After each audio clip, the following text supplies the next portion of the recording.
Hello and welcome to the King's Forum podcast. I have a special guest here, Cherryl, a frontline nurse for the NHS, has come to tell us a bit about her day to day and, how the stress levels are and how she's coping with this whole situation. Hi, Cherryl. Hi, Mike. Hi, everyone. Hope everyone's doing well. Could you say a little bit about yourself, a little introduction? I know I did one there, but anything more to add? Yeah. So basically, my role before COVID, obviously, Mm. I'm a recovery nurse practitioner. So it's an operating theater recovery. So we basically recover patients who've had general anesthetic. It's post anesthetic care unit, basically. But when COVID happened, all our elective surgeries have to be stopped, and so all of us have to be redeployed where we're needed. So our skills are most valuable for intensive care, critical care units. So that's where we were redeployed. But right now, the second wave, it's far, far worse than what happened last spring. Yeah. The wards are also suffering. So I'm in between wards and supporting wards because I used to be a ward nurse as well. So I'm supporting wards and ICU, COVID ICU. So So yeah, very busy. very busy indeed. Very busy. Could you describe a typical day on the front line as a nurse? What does that entail? Um, every day is different. You Mm, don't know what's yeah, gonna I happen. imagine. Yeah, that's what it is. It could be quiet, calm, and then the next thing you'll have an emergency or you'll be sent somewhere else, or it varies from day to day really. And that's where sometimes the excitement comes in as well. So you don't know what you're gonna face for that day. But um we're prepared every day, we're prepared for the battle. That's what we say all the time in NHS, and we're getting on with it. We're coping Mm. as much as we can. We do what we can do right now, What which was is your really a struggle. what was your night shift like then, for example? um Night shift, like, say, for example, last night, I was working in the COVID intensive care unit of our hospital, and mid halfway through the shift I was asked to support the COVID respiratory ward. Yeah, So because they were also struggling, so basically that ward have like non-invasive ventilators and yeah. CPAPs and high flow oxygen needs. So the patients are awake. They're not sedated compared to the ventilated patients in intensive care. Still very intense, Yeah, but your patients are talking, your patients are awake. yeah. They can verbalize their needs and stuff. So it's also a little bit challenging physically because they can ask for help and stuff like that. Whereas your ventilated, sedated patients are just there Yeah. needing more extra support and care. I hear that. So, what impact has all of this had on you, on your mentally and physically?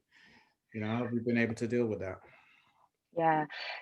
Physically, um, it's we're I'm used to the physical challenges of the Okay. job. Like it'll be heavy. It's expected. There are patients who need full care.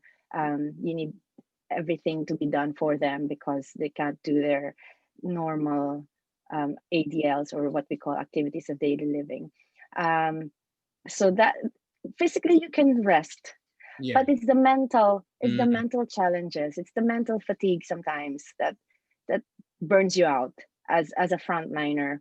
The things you see, the things we see during this pandemic, during the whole surge, the first and this one, um, you can't unsee them, and mm, those are the things that we don't want people to see too. yeah. But it's everything, and it's not very pleasant at all. So as much as possible, we protect the public, and we're the ones who are there witnessing directly. But right now, because people think there are some minority groups who think that the hospitals are empty, that Mm, it was very, very upsetting for all of us to hear those. those theories and those Yeah, a statements that lot, some groups were putting out there, a lot going like on. that was out of order, and it was very upsetting for all of us because it's absolutely fabricated. It's Yeah. a lie. Yeah. So that so it's the mental challenge that we have to deal with more. I for me, I think. Yeah. So what impact has this all had on relationships with family and friends? And I know it's difficult because Oh, obviously we're in a pandemic, so it's not like you could go yeah, and see them anyway, depending on your bubble and how close that's they are. true. Exactly. I miss hugging my dear loved Yeah, ones. I haven't seen my family, my mother for 2 years. I was meant to go home last year. I come from the Philippines, yeah, and no, we couldn't go home. And even if I was allowed to fly, um, I wouldn't dare go home knowing that I might carry the virus and yeah, spread it exactly. onto my loved ones. And so those are the things that really have one of the massive impacts in my life. Like I try to avoid um, being close to people, Mm, especially those who don't work in the hospital. yeah, We've kind of formed our little bubble for work yeah, because right now it's those people. We're the only ones who can see each other, like, and be safe with each other because we know that we look after each other. We know how to look after ourselves. But it's going when people outside the hospital, outside our work bubble, it's quite tricky.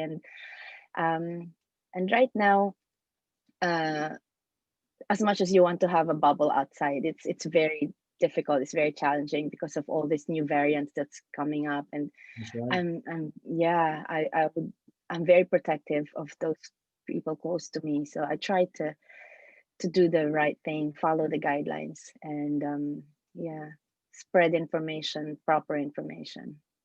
Yeah, yeah, no, I totally hear that because also being selfless, isn't it? Not just thinking about yourself, but thinking about others Yes. in this So situation yeah, that you could that's be right. passing it on rather than, yeah, I want to go and see that person, but what if I passed it on? Yeah. So Yeah, it's having that conscientious yeah, attitude that that's how we're trying to spread the word right now. Act mm, like you've got it, because yeah, unless you're tested, you don't know, and you could accidentally spread it to your loved ones. And you might be fine, you might be okay because you're fit, but what about those you spread it to? You don't know what's going to happen to them. So it will be on you if anything happens to them and they end up in that intensive care bed. yeah, 100%. So how could the general public help with the relieve the pressure on the NHS workers at the moment? So everyone, in behalf of my colleagues in the NHS frontline, we are all encouraging everybody out there to stay home, follow the guidelines of the government. If you have to go out, like go to supermarkets and stuff, please cover your face. Please wear a mask. It's it's a simple thing that we ask of you. Wear a mask.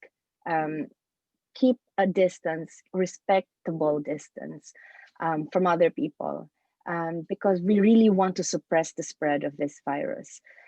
Otherwise, this is just going to go on, and we're all going to be stuck in this COVID funk, and we don't want that. We all want to get back to our lives, and we and every action we do affect each one of us. Yeah, It's 100%. we're in a pandemic. We can't just think of ourselves right now. We think of everyone for the greater good of the community.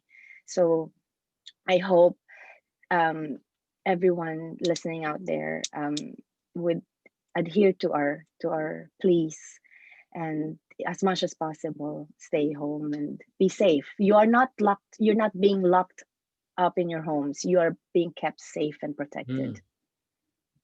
And it's Yeah. looking at it that way, isn't it, rather than seeing it as a punishment of some Yes. sort. Exactly. As I always say, I put it this way: if there's a terrorist out there killing 1,200 people a day, wouldn't you lock up yourself at home? Yeah, So it's similar. The deaths we're getting right now every day in the UK is an unacceptable number. Yes, people die every day, but not at that rate. yeah, Even for us who work in the hospital, who deal with deaths every day of in our careers, it's unacceptable. 100%. So yeah, I totally agree. yeah, yeah. Any advice for any other NHS workers dealing with stress and depression, kind of coping? Any coping tips or?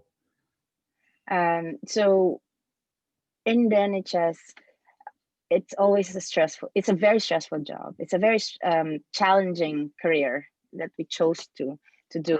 But also, we've learned through the years, work-life balance is very, very vital to survive in this kind of profession. Um, so it's if you have things that you like to do that make you happy, do it. Like if it makes you happy to just be home, light up a candle, listen to chilled music. Music is very good. Music has been um, my sanctuary Okay. throughout this pandemic. When I get my little bouts of anxieties, I listen to music. I sing. I love karaoke, so I do that. um, I dance in my little kitchen, just to de-stress and, like, release the Yeah. pressure of what we see from day to day. Because what we see is not very pleasant at all. And it's as I've said, it's the things we see we can't unsee, but it's how we cope with it and how we deal with it. Yeah. So whatever make you happy, be kind to yourself. If that little piece of cake will make you smile for the day, eat it. Like, I always say this, we're in a pandemic, just do what makes you happy right now, That's what it is, isn't in a it? safe way, Yeah. Some self-care and self-love. Self-care, self-love, very, very important right now, more than ever. Definitely. So Yes. what outcomes are you hoping for with the Pfizer vaccine? Right. So with the vaccine, as you've known, I have the full dose already. I'm one of the few fortunate ones who managed to get a complete Pfizer dose. Mm. Basically, the goal of this vaccination campaign is to stop people from getting ill, like really, really ill, Yeah. if and when they catch the coronavirus. Yeah. It doesn't stop you from getting the virus and from being a carrier. So all the restrictions are still should be in place, like Yeah. face mask, social distancing, and hand hygiene. Very, very important. But it stops you from becoming very, very ill. So that's our goal. That's the whole plan for this vaccination campaign for COVID. And hopefully, that's the little light at the end of the tunnel for all of us, which is quite a little far from now, but Mm. we'll get there eventually. We'll get there. This too shall pass. But Yeah. right now, we just have to brace ourselves. We just have to hang in there and be very, very patient, because it's gonna take a little while. We have a big job to do, but you can help us, do this job properly and save more lives. Yeah. Yeah, 100%. So yeah. you've been vaccinated. Have you felt any major side effects from the vaccine? Right. So the first dose, which happened on the 9th of December, um, it was very, very minor. Like, I had a heavy, achy arm for 24 hours, like very difficult to lift it up. Um, I'm a nurse, so I know how to Mm. stop symptoms from happening. So I was taking paracetamol as prevention. So I didn't have any fever, but I've heard some colleagues who had fever, had temperature, body aches, and stuff like that. But for me, first dose was a breeze. The second dose, on the other hand, which happened on the 6th of January, 28 days later, um, it was more severe. Not to scare people, but that's what was expected, Yeah. apparently. Um, I felt really, really achy and very tired. I didn't have fever again because I've been taking paracetamol Yeah. round the clock. Um, I was looking after myself, but it just felt more severe than the first dose. But there's an explanation to that. It's because when I was vaccinated on the first dose, the antibodies have started floating in my body. So when they injected the second dose, the booster dose we call, Yeah. it activated the antibody. So they're on rapid alert Okay. to attack whatever is attacking. Like for this case, it's the coronavirus. So that's why it reacted that way. And that's the desired side effect, if I may say. It means that the vaccine is starting to work for you. Okay. Cool. How are you So feeling right don't be frightened. Don't be frightened if you feel those symptoms, Yeah. because they're normal. It's normal. Cool. How are you feeling Yeah, today? How are you feeling right now? I'm great. Apart from obviously the night shift, Mm. little bit of tiredness, but apart from that, I'm feeling great. This is the I'm on my 10th day after my second dose, and yeah, back to normal. No problems. Have you had many work colleagues that actually got corona that you're working with? Yes, unfortunately, Yeah. and the effects varies. We on the first wave, we lost a dear colleague. Sorry She's to from our hear. Filipino community, and it was very very sad. She was working in a COVID ward Yeah. back in Watford, and yeah, so she sadly passed away, and that really took a massive impact on all of us, I can especially in the imagine. Filipino community. The Yeah. Filipino community is the biggest um, community of BAME that's been affected by coronavirus. Wow. As you know, we have a lot of Filipino nurses in the NHS, and sadly, there's a few Filipinos affected by it. So yeah, I know a few people who had COVID. Some have recovered fully. Mm. Some still have the long COVID that we call, Bad like news. they still have that cough. They Yeah. still get breathless, and yeah, they still feel very fatigued. Mm. Few months after getting Yeah. ill of COVID, so this coronavirus, it's a very very new virus that we Yeah. still don't know much about. We don't know what sort of effect it has on our body in the long term. Yes, we might get it mildly, the symptoms might be mildly, but we don't know in the long term, few years from now, what's the effect on our body. So True. really, it's vital to really protect ourselves, be very very careful, look after yourselves, and boost that immune system, because apart from the virus, you have to worry about a secondary infection like a bacterial infection like pneumonia and stuff like Yeah. that. So we really need to be careful, and we need to really respect this virus. It's there, it's killing people sadly, and it's real. Mm.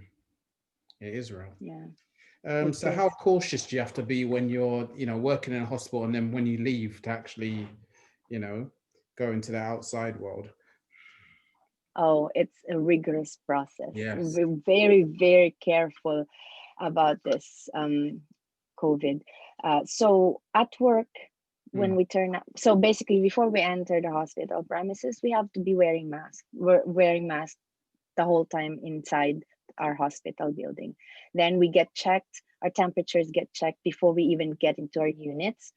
And then depending on where we are assigned, if you're assigned to work in a COVID unit, Yeah. then there's a special donning area that we have to follow a rigorous um, preparation, wearing a scrub gown to Yeah. protect us. That's the full PPE that we have to be wearing. Yeah. A full scrub gown, waterproof, double gloves, an FFP3 special mask, which we've been fitted for.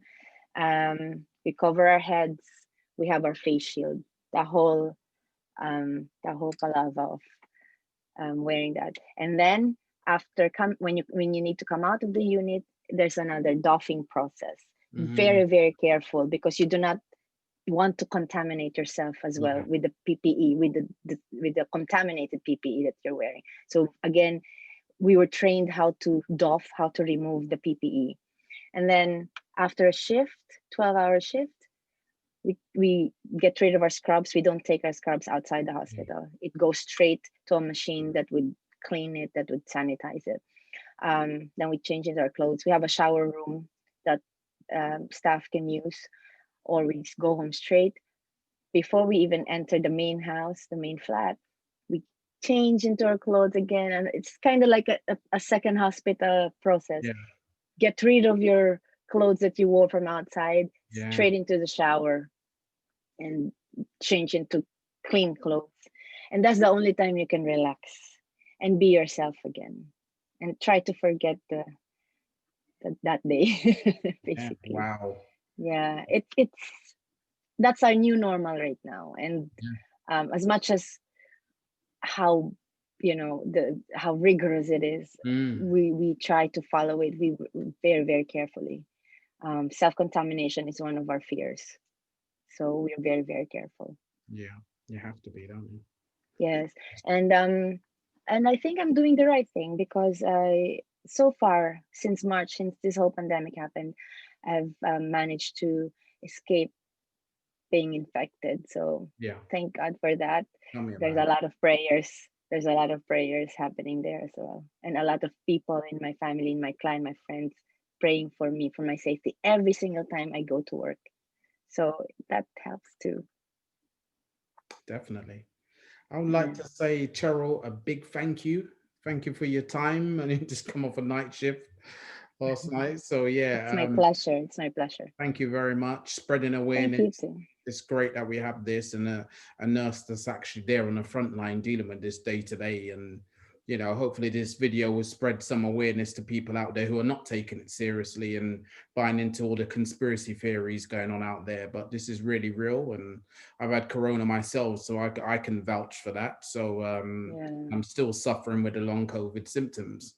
So Yeah. it is real. It does exist. It's not a hoax. And Yeah. yeah, we do this to spread awareness. And as I said, thank you for your time and your service. Much appreciated, It's Cheryl. it's my pleasure. It's my And have pleasure. a nice evening. Speak soon, yeah? And you too. See you, Speak to you mate. soon. Take care, Michael. You too. Stay Bye-bye. safe. You too. Bye-bye. Bye. Bye.